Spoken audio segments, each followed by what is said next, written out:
All right, so we are getting into dry aging beef. I've never had a dry aged steak before.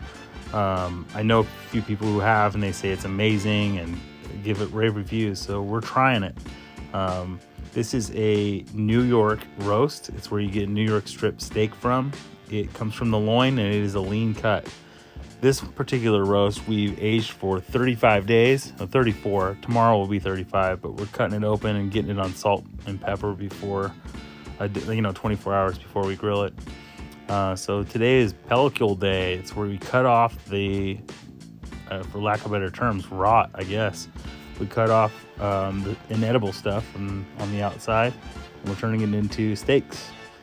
It's pretty exciting. We're very pumped to see if this is something we want to do, regularly or semi-regularly, and then try to explore some other avenues of dry aging.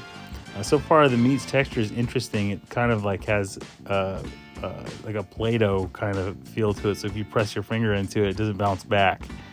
We're excited to give these a try on some charcoal tomorrow and see how it turns out. I'll let you know.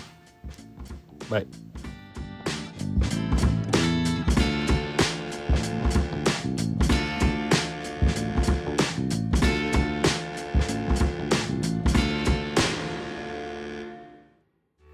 Okay, so today is the day that we cook our dry aged steaks. I'm going with Brussels sprouts as a side. I'm just cutting them in half, removing the outer leaves. I got the pan coated with olive oil, and I brushed a little bit of olive oil on top of them.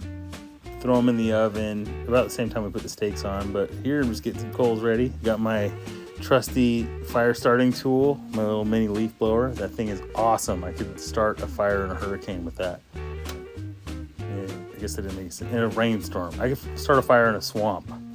Anyway, here's the steaks. They've been sitting in salt and pepper overnight, and we're just going to put them on the highest heat part of the grill first.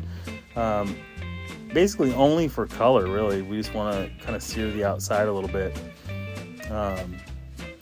Super hot is great for this part of it. We keep one half of the grill free of coals, so they can basically bake until it gets to an internal temperature desired, which in this case would be 135. 140 is a rare steak, so pull it off at 135 and it will come up to temp. Looking really good. Really odd with these steaks being dry aged.